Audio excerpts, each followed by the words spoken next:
আসসালামু আলাইকুম গাইস, আপনারা কেমন আছেন? ভালো আছেন নি গাইস? এই দেন আজকে আমার মামা আর কইতাছে আমি বলে সিঙ্গারা বানাইতাম। তো সিঙ্গারা কাইরে আমি কিভাবে করি আপনারা দেখেন।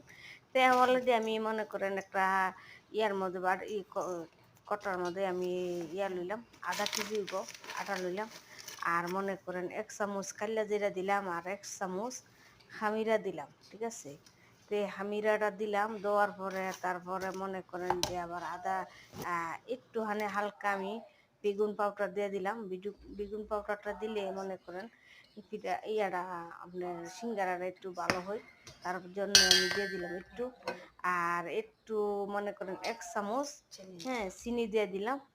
আর স্বাদ মতো একটু লবণ দিয়ে দিছি। তারপরে মনে করেন যে এই দেখেন, তারপরে আমি একটু তেল দিয়ে দিলাম।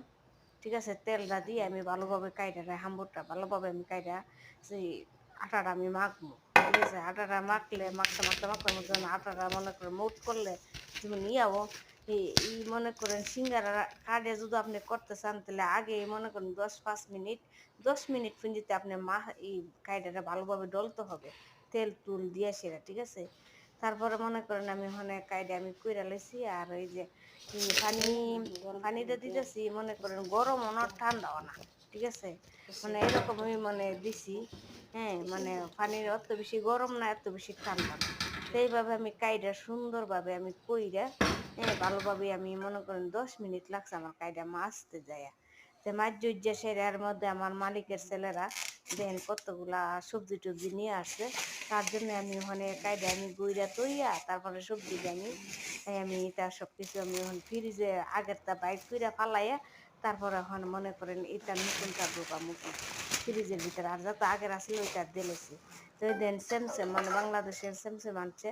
আর এই দেন আমি এমন তরকারি ওইটা সব কিছু বইতেছে। আজকে যখন সবজিটা আনাইসটা যখন একটু নতুন আনছে তার জন্য আমি মনে করেন তরকারি পাক করতেছি কি অলরেডি আমি মুরগাটা কষাইয়া তারপর আমি সব সবজি-টবজি সব কিছু দিয়ে লাইছি। সবজিটা ভালো মনে করেন সব সবজি দিয়া মাংস দিয়ে ভাগ করলে হারা। ঠিক আছে? একজনের এক খাবার। তো আমি শুধুর জন্য ভাগ করতেছি। আর আমার জন্য আমি মাংসের তরকারি আছিল কালকার আর সালাদ করতেছি। ঠিক আছে?